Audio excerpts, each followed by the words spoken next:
इस समय हम हैं बीजेपी कार्यालय आगरा में और मेरे साथ हैं मनीष गौतम जी। चुनाव के विषय में इस समय कुछ ऐसे मुद्दों पे मैं बात करूंगा जो इस समय बड़े गर्म हैं।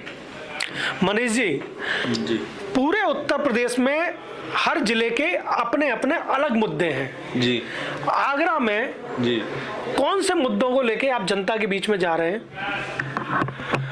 आगरा के मुद्दे की बात करें, चाहे पूरे प्रदेश का, देश का, अगर हम प्रदेश से या देश से प्रारंभ करते हैं, आप केंद्र की योजनाओं के हिसाब से लीजिए। केंद्र में जितनी भी योजनाएं चालू हुई, जन कल्याणकारी योजना, चाहे जनधन योजना की बात करें, उज्ज्वला योजना की बात करें, स्वच्छता मिशन के अंतर्गत शौचालय की बात करें, प्रधानमंत्री आवास की योजनाओं की बात करें, अगर हम जन कल्याणकारी योजनाओं की बात करें तो सुबह से शाम तक हो जाएंगी सैकड़ों योजना आदरणीय प्रधानमंत्री नरेंद्र भाई मोदी जी के नेतृत्व में चल रही है। अगर हम उत्तर प्रदेश की बात करें, उत्तर प्रदेश वही उत्तर प्रदेश जो 2017 से उत्तर प्रदेश था, उत्तर प्रदेश जो जल रहा था, उत्तर प्रदेश में संसाधनों की जो लूट मची हुई थी, ऐसा लग रहा था जैसे उत्तर प्रदेश डूब जाएगा, उत्तर प्रदेश बचेगा नहीं, और अपहरण के माफियाओं का राज चल रहा था। अपहरण के पूरे उत्तर प्रदेश में उद्योग लग रहे थे। आदरणीय नरेंद्र भाई मोदी जी के आह्वान पर, आदरणीय योगी जी के आह्वान पर पूरा नौजवान खड़ा होता है 2017 में और समाजवादी पार्टी की सरकार उखाड़ फेंकता है।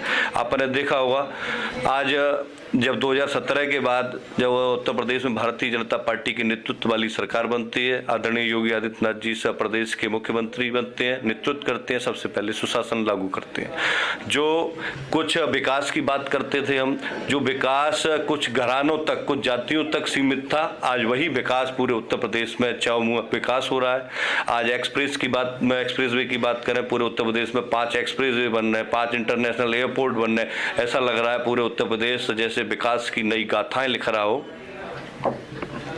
पिछला जो चुनाव था जी, वो बीजेपी ने हिंदुत्व की दम पे लड़ा जी। उसके बाद आप बता रहे हैं कि 5 साल में विकास हुआ जी। आप पर विपक्ष जी बीजेपी पर यह इल्जाम लगाता है कि विकास तो कुछ किया ही नहीं। अगर आप विपक्ष की बात करें, विपक्ष तो आज अंतिम लड़ाई लड़ रहा है और इसके बाद 2017 के बाद तो कुछ बचने वाला ही नहीं। समाजवादी पार्टियों पे है क्या? हम तो पहले भाषण देते थे, अत्याचारी, दुराचारी और बलात्कारियों की सरकार लगती थी। ऐसा लगता था जैसे माफिया उद्योग चला रहे हैं, ये पेशेवर माफिया थाने चला रहे हैं। पिछले चुनाव में आगरा में बीजेपी ने अपना परचम लहराया जी। इस बार के चुनाव में आपको क्या उम्मीद लगती है? कौन कौन सी सीट आएंगी या दोबारा से सारी की सारी सीटें बीजेपी के खाते में जाएंगी? इस बार भी आगरा की 9 की 9 सीटें हम लोग जीतेंगे, आप ये समझ लीजिए। एक प्रश्न है कि ऐसा क्या हुआ जो बीजेपी के इतने बड़े बड़े नेता बीजेपी को छोड़कर समाजवादी पार्टी में चले गए? क्या उनका कुछ प्रभाव बीजेपी पर पड़ेगा? मुझे तो नहीं लगता प्रभाव पड़ेगा। और रही बात, कहीं ना कहीं उन्हें ऐसा लगता था कि हमारी टिकट कहीं ना कहीं कटने वाली है। उन्हें भारतीय जनता पार्टी बाहर का रास्ता दिखाने वाली थी, इसीलिए उन्होंने हमारी बेइज्जती न हो इससे पहले ही वो पार्टी छोड़ के अपना कहते हैं ना, झूठा घड़ियालू आंसू रो रहे हैं कि हमने दलित पीड़ित। मैं ये कहता हूँ, अगर भारतीय जनता पार्टी की नेतृत्व वाली सरकार है, मैं हमेशा एक लाइन से संबोधित करता हूँ, दलित पीड़ित शोषित वंचित अगड़े पिछड़ों का चिंतन ही पंडित दीनदयाल उपाध्याय का चिंतन है। पंडित दीनदयाल उपाध्याय का चिंतन ही भारतीय जनता पार्टी का चिंतन है और भारतीय जनता पार्टी का चिंतन ही श्रद्धेय अटल जी का चिंतन है और श्रद्धेय अटल जी का चिंतन ही नरेंद्र भाई मोदी जी का चिंतन है और मोदी जी का चिंतन ही पूरे भारत का चिंतन है और पूरे भारत का चिंतन ही पूरी दुनिया का चिंतन है। अब इस चुनाव में मैंने प्रश्न किया था कि मुद्दा क्या रहेगा, हिंदुत्व या विकास? अब आप तो प्रेस वाले हैं, कुछ भी कह सकते हैं, लेकिन अगर विकास की बात करें, आप देखिए, समाज का ऐसा कोई वर्ग नहीं है जिसको कोई न कोई लाभ न पहुंचा। चूंकि मैं गांव का रहने वाला हूं, एतमादपुर का एक गांव है बरहन, मैं उसका रहने वाला हूं। मैं देखता हूं निचले से निचले तबके का आज व्यक्ति खुश है।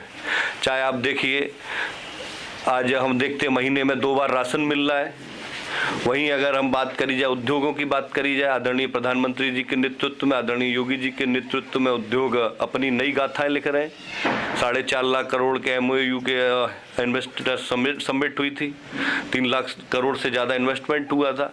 आज रोजगार की बात करिए, 4.5 लाख से ज़्यादा सरकारी नौकरियां मिली। जो बेरोजगारी दर 17.5% थी, आज जो भाजपा नेतृत्व वाली सरकार में 4% रह गई है बेरोजगारी दर।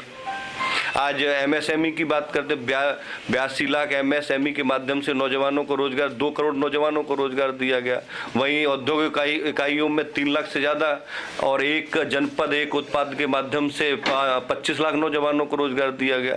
ऐसा कोई वर्ग बताइए जिसको भारतीय जनता पार्टी नेतृत्व सरकार द्वारा जहां विकास का कार्य नहीं किया गया हो। वहीं महिलाओं की बात करी जाए, बहनों की बात करी जाए, सुशासन की बात करी जाए, आप किसी भी मुद्दे पर बात करके देखिए, वहाँ भारतीय जनता पार्टी विगत सरकारों से 100 गुना ज़्यादा बेहतर प्रदर्शन कर रही है। परा मनीष जी, आपने बात की ये एतमादपुर विधानसभा की। जी। तो एतमादपुर विधानसभा में अभी जी कुछ समय पहले ही डॉक्टर धर्मपाल सिंह जी आपकी पार्टी ज्वाइन किए। इससे पहले वो समाजवादी पार्टी का प्रचार कर रहे थे। तो आपको लगता है कि अब उनके बीजेपी में आ जाने से बीजेपी की वो सीट उसी मजबूती से लड़ पाएगी जैसे पहले लड़ रही थी? निश्चित रूप से, अगर शीर्ष नेतृत्व ने फैसला लिया है, सोच समझ कर लिया है, हम लोग भारी बहुमत से उस सीट को जीतेंगे। चलिए, बहुत बहुत धन्यवाद।